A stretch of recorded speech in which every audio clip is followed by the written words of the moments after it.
Les Martiniquais constituent un peuple, le peuple martiniquais, et ils font partie d'une nation qui est la France. Un point c'est tout. Ceci est un fait, et comme chacun sait, les faits sont têtus. Notre peuple est né de la rencontre entre des Africains et des Français dans le cadre de la traite négrière, et il s'est constitué dans un pays qui n'était pas le sien.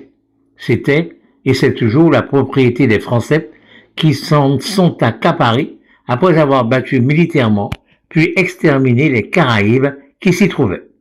Il s'agit donc bien d'un pays avec ses frontières, son climat, sa nature, son relief, même si sur les plans administratifs et institutionnels, c'est une région de la France et de l'Europe. Nous sommes donc constitués de mélanges de blancs et de noirs. Ce sont nos ascendants. Des blancs dominants, esclavagistes, et des noirs dominés, esclaves.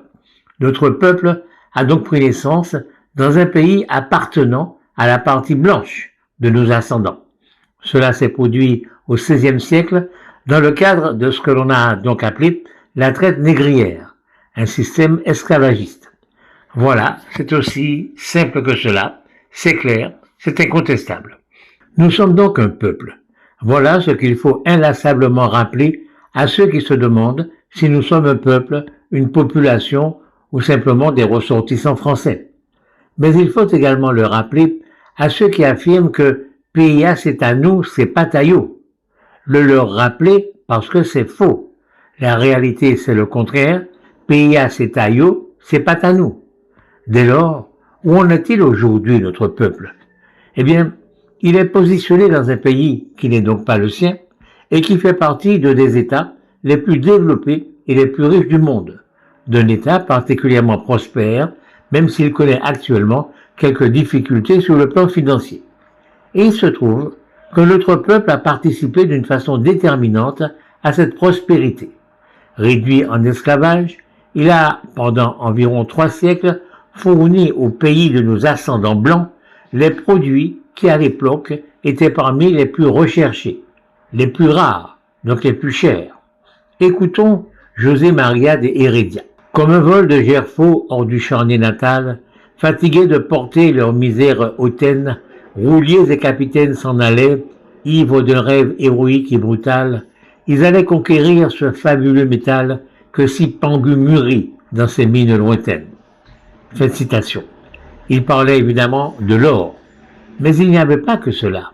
Nous n'avons pas pour eux creusé des galeries souterraines pour leur fournir l'or qu'ils espéraient. Mais nous avons, au grand air, au contraire, à la lumière du soleil, mais à ses morsures aussi, coupé et coupé encore la canne à sucre. À l'époque, c'était aussi un trésor. Évidemment, nous ne demandons pas réparation. L'esclavage n'était pas à ce moment-là de l'histoire de l'humanité, considéré comme un crime contre l'humanité. Il ne l'est devenu que récemment, à l'initiative de la guyanaise, Madame Christiane Taubira de Lannon, alors ministre de la Justice de la République française. Mais bien entendu, eu égard à notre contribution à la prospérité de la France, il est juste et normal que nous soyons désormais traités, en tant que peuple, de la même façon que sont traités les peuples de France situés au Pays Basque, en Auvergne ou en Bourgogne, à Nice ou à Dunkerque. C'est une revendication évidente et légitime. Et lorsque M. Romana fera inscrire des noms d'esclaves sur un monument au Trocadéro, ça ne devra pas être pour inspirer la pitié ou les remords, mais bel et bien pour exiger l'équité. L'équité, l'équité et l'équité encore. Pas seulement au nom de l'humanisme, mais comme un retour sur investissement.